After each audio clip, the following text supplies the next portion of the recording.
Tomorrow, the Senate is expected to vote to limit President Trump's war powers. This comes after a U.S. airstrike killed top Iranian General Qasem Soleimani. In retaliation, Iran fired at least a dozen missiles on an Iraqi base. More than 100 U.S. troops suffered traumatic brain injuries.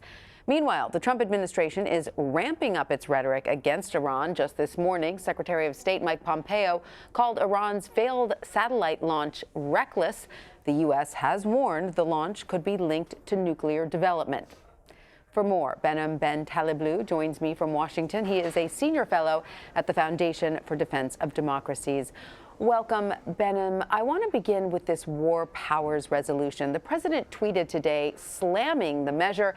He said, quote, Americans overwhelmingly support our attack on terrorist Soleimani. He also said, quote, if my hands were tied, Iran would have a field day.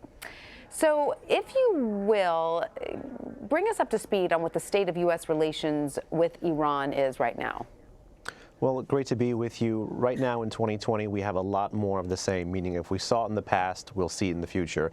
The U.S. is continuing to use sanctions against the Islamic Republic of Iran, use them quite unilaterally, but also quite effectively. The goal is still to get Iran to come back to the negotiating table to not just ink a nuclear deal, but a much bigger, broader, and better deal that encompasses the wide array of Iran's malign activities. Iran continues to promise that every 60 days it'll violate new portions of the nuclear deal in a bid to kind of generate their own leverage. And the Europeans in between are trying to keep the Iranians in the deal while finding a framework to hold Iran accountable for violations, while also trying to get America to stop the sanctions and come back to the table as well. And Behnam, how would Iran perceive an attempt by Congress to curb the president's powers? You know, that's an excellent question, because for quite a while now, U.S. domestic politics are not just domestic. They are on full display for allies and adversaries for the world to see. And, you know, the U.S. is an open book, and the fact that this vote was held and the fact that it was 51 to 45 in favor of the motion does give Iran a little bit of a jolt, a little bit of a boost. I think likely that it's going to be vetoed, and the veto likely, if all else remains the same, will not be overridden. But the Islamic Republic of Iran likes the fact that there are domestic sources of restraint on the president's behavior against it. Does that embolden Iran, or is it just some information that it sort of tucks into the back pocket? I think it's really somewhere in between. It could stand to embolden Iran. We have to wait to see what happens with the final vote before we come to any judgment.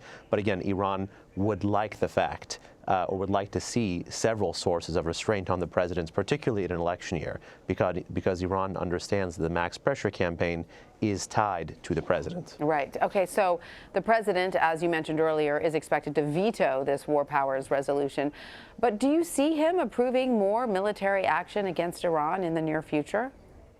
In the short term, I don't see a reason for him to, or for him to actually want to. Remember, the max pressure campaign features one very prominent foreign policy tool, and that's economic sanctions. And the U.S. is continuing to use them effectively against Iran. The other tools that the U.S. has traditionally relied on in this max pressure campaign is diplomatic tough talk, cyber attacks, as well as military deployments to the region. So I think these four forces are going to continue to be what Donald Trump relies upon in the run-up to the election in November of this year. All right, so back quickly now to Pompeo's remarks earlier about that failed Iranian satellite launch. We do know Iran has repeatedly broken the 2015 nuclear deal, but what do we specifically know about the country's nuclear capabilities right now? Well, there's a lot that we do know, meaning that the Islamic Republic of Iran is willing to incrementally violate that deal in a bid for leverage against the West. It's surpassed heavy water caps, enrichment purity caps, enrichment volume caps. All of this is to take one of the few achievements of the deal, the one-year breakout timeline, meaning the time needed for Iran to actually begin to make a nuclear weapon, and to incrementally shrink that timeline down. Public estimates say that that timeline has been shrunk down to nearly half of the original, which is 6 months compared to a year. This generates more risk for the West, particularly Washington, because Iran continues to bring back its nuclear infrastructure that it did not destroy, and is designed to upend this sanctions campaign. All right, Behnam Ben Taleblu, thank you so much for joining us. My pleasure. Thank you.